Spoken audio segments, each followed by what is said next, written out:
আৰু শুভবাৰ্তাৰ পাছৰ খণ্ডত লোকে বেগাবেগিকৈ আগুৱাই গৈছে। জোহন এতিয়া এজন ভাওবাদী আৰু তেওঁ জৰ্ডন নদীলৈ আহি এক নৱীকৰণ আন্দোলনৰ নেতৃত্ব লৈছিল আৰু এই সকলো ইছৰাইলী লোক বাপ্তাইজিত হ'বলৈ ওলাই আহিল।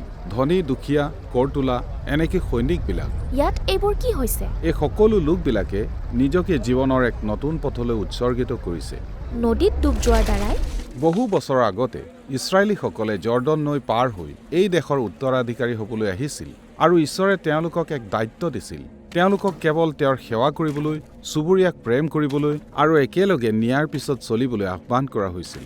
আৰু আমি পুৰণি নিয়মৰ কাহিনীবোৰৰ পৰা জানো যে তেওঁলোকে ইয়াত বাৰে বাৰে বিফল হৈছিল। হয়, সেয়ে জোহনে ইছৰাইলীসকলক নতুনকৈ আৰম্ভ কৰিবলৈ আহ্বান জনাইছে, যাতে নদীত বাপ্তিস্মৰ জৰিয়তে তেওঁলোকে ঈশ্বৰলৈ পুনৰ উৎসৰ্গিত হৈ ঈশ্বৰে কৰিবলৈ লোৱা নতুন কাৰ্যৰ বাবে সাজু হয়। আৰু এই নৱীকৰণ আন্দোলনৰ সময়ছোৱাতেই যীশুৰ প্ৰথম আৱিৰ্ভাৱ হৈছিল।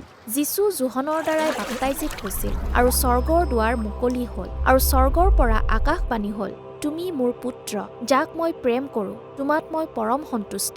এতিয়া ইয়াত ঈশ্বৰৰ বাক্য ইব্ৰী শাস্ত্ৰৰ প্ৰতিধ্বনিৰে ভৰপূৰ হৈ আছে। ইয়াৰ প্ৰথম শাৰী গীতমালা 2 অধ্যায়ত পোৱা যায়, য'ত ঈশ্বৰে প্ৰতিজ্ঞা কৰিছিল যে এজন ৰজা আহিব, যিজনে জেৰুচালেমত শাসন কৰিব আৰু জাতিসমূহৰ মাজত থকা দুষ্টতাৰ সৈতে মুখামুখি হ'ব।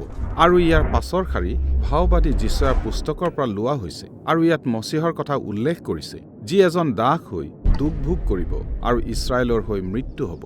ইয়াৰ পাছত যীশুৱে বিনা আহাৰে 40 দিন অৰণ্যলৈ গ'ল, মানে সেইটো আছিল কঠিন পৰিস্থিতি। আৰু এই কাহিনীত যীশুৱে ইছৰাইলে অৰণ্যত কৰা 40 বছৰীয়া যাত্ৰাক পুনৰাবৃত্তি কৰিছে, য'ত তেওঁলোকে ঈশ্বৰত ভৰসা কৰাত ব্যৰ্থ হৈছিল আৰু সেয়ে তেওঁলোক বিদ্ৰোহ কৰিছিল। কিন্তু যীশুৱে পৰীক্ষাক প্ৰতিহত কৰাত সফল হৈছিল আৰু ঈশ্বৰত ভৰসা কৰিছিল। আৰু সেয়ে এই কাহিনীয়ে যীশুক ইছৰাইলৰ কাহিনীক আগুৱাই নিয়া এজন ব্যক্তিৰূপে চিহ্নিত কৰিছে। অৰণ্যৰ পাছত যীশুৱে গালিল অঞ্চলৰ তেওঁৰ গৃহনগৰ নাচৰতলৈ ঘূৰি আহিছিল। তেওঁ নামঘৰত আছিল আৰু তেওঁক শাস্ত্ৰৰ পৰা পাঠ কৰিবলৈ আমন্ত্ৰণ কৰা হৈছিল। তেওঁ যীশুৰ পুস্তকখন খুলি পঢ়িলে, প্ৰভুৰ আত্মা মোৰ ওপৰত আছে, কাৰণ তেওঁ মোক দৰিদ্ৰবিলাকৰ আগত শুভবাৰ্তা ঘোষণা কৰিবলৈ অভিষিক্ত কৰিলে। দৰিদ্ৰৰ আগত কিয়? ঠিকেই, ইব্ৰী সংস্কৃতিত দৰিদ্ৰ মানে কেৱল টকা পইচাৰ দৰিদ্ৰক নুবুজায়। ইয়াত আছিল নিম্ন সামাজিক মানদণ্ডৰ লোকসকল, মহিলা, শিশু, ৰোগীয়া আৰু প্ৰত্যাশিত লোক। আৰু আচৰিত কথাটো হ'ল, ইয়াৰ ভিতৰত টকা থকা লোকসকলো অন্তৰ্ভুক্ত আছিল, যেনে কৰতোলাসকল। তেওঁলোকক বাহিৰৰ মানুহ হিচাপেও গণ্য কৰা হৈছিল আৰু সেয়ে যীশু তেওঁলোকৰ বাবেও আছিল। পাছে যীশুৱে পঢ়ি গ'ল, বন্দীবিলাকৰ আগত মুক্তিৰ বিষয়ে ঘোষণা কৰিবলৈ, চেপা খোৱাবিলাকক মুকলি কৰিবলৈ আৰু প্ৰভুৰ গ্ৰাহ্য বছৰ ঘোষণা কৰিবলৈ প্ৰভুৱে মোক পঠালে। স্বাধীনতাটো যীশুৰ বাবে এক ডাঙৰ বিষয় যেন আছিল। হয়, যীশুৱে মানুহক তেওঁলোকৰ বেমাৰৰ পৰা, তেওঁলোকৰ অতীতৰ পৰা, তেওঁলোকৰ লাজৰ পৰা মুক্ত কৰিছিল আৰু যীশুৱে কোৱা ঈশ্বৰৰ নতুন ৰাজ্যৰ অংশ হ'বলৈ বাস্তৱত ৰূপায়িত কৰিছিল।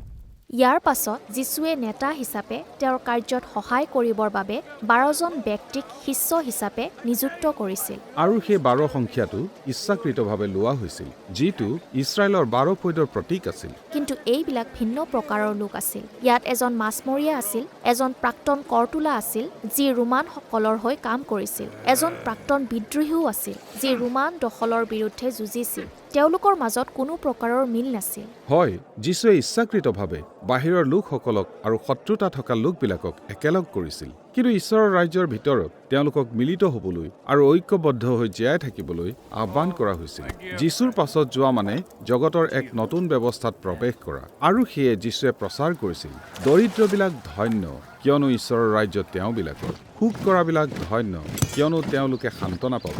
মোৰ কাৰণে মানুহে তোমালোকক ঘৃণালে তোমালোক ধন্য। এনেকি যীশুৱে শিষ্যবিলাকক তেওঁলোকৰ শত্ৰুক প্ৰেম কৰিবলৈ, আচৰিতভাৱে উদাৰ হ'বলৈ, এনেকি তেওঁলোকক ভাল নোপোৱা লোকক ক্ষমা আৰু দয়া কৰিবলৈ কৈছিল। এয়া এক আমূল জীৱনশৈলী। আৰু যীশুৱে কেৱল ইয়াক শিকোৱাই নাছিল, তেওঁ প্ৰতিজ্ঞা কৰিছিল যে তেওঁ পথ পৰিচালনা কৰিব, আমূলভাৱে উদাৰ হ'ব আৰু ক্ষমা কৰিব, আৰু তেওঁ জীৱন দিয়াৰ জৰিয়তে সৰ্বোচ্চ বলিদান দি শত্ৰুক প্ৰেম কৰিব। লোকৰ এই শেষ খণ্ডৰ কাহিনীটো হৈছে মনোমোহা। যীশুৱে তেওঁৰ কেইজনমান শিষ্যক পৰ্বতৰ ওপৰলৈ লৈ গ'ল। মেঘত ঈশ্বৰৰ মহিমা প্ৰকাশিত হ'ল আৰু যীশু হঠাতে ৰূপান্তৰিত হ'ল আৰু তাতে 2 জন ভাৱবাদী মুচি আৰু এলিয়াৰ আবিৰ্ভাৱ হ'ল। হয়, তেওঁলোক হৈছে প্ৰাচীন ভাৱবাদী, যিসকলে পৰ্বতৰ ওপৰত ঈশ্বৰৰ মহিমাৰ অভিজ্ঞতা লাভ কৰিছিল আৰু পাছে ঈশ্বৰে মেঘৰ পৰা মাত লগাই ক'লে, এওঁ মোৰ পুত্ৰ, তেওঁৰ কথা শুনা। লোকে আমাক দেখুৱাইছে যে যীশুৱেই সেই সৰ্বোত্তম ভাওবাদী, তেওঁৱেই হৈছে ইছৰাইলৰ বাবে ঈশ্বৰৰ বাক্য। তেওঁলোক তিনিওজনে যীশুৱে জেৰুজালেমলৈ গৈ কি কৰিব সেই বিষয়ে কথা পাতিলে। তেওঁ কি কৰিব গৈ? ইছৰাইলৰ প্ৰকৃত ৰজা হিচাপে সিংহাসনত বহিবলৈ তেওঁ ৰাজধানী চহৰলৈ যাব, কিন্তু কোনোৱে আশা কৰা ধৰণে নহয়। আৰু তাৰ লগতে গালিলত যীশুৰ পৰিচৰ্যাৰ অন্ত পৰে আৰু তেওঁ জেৰুজালেমলৈ কৰা দীঘলীয়া যাত্ৰাৰে শুভবাৰ্তা লোকৰ দ্বিতীয় খণ্ড আৰম্ভ হৈছে।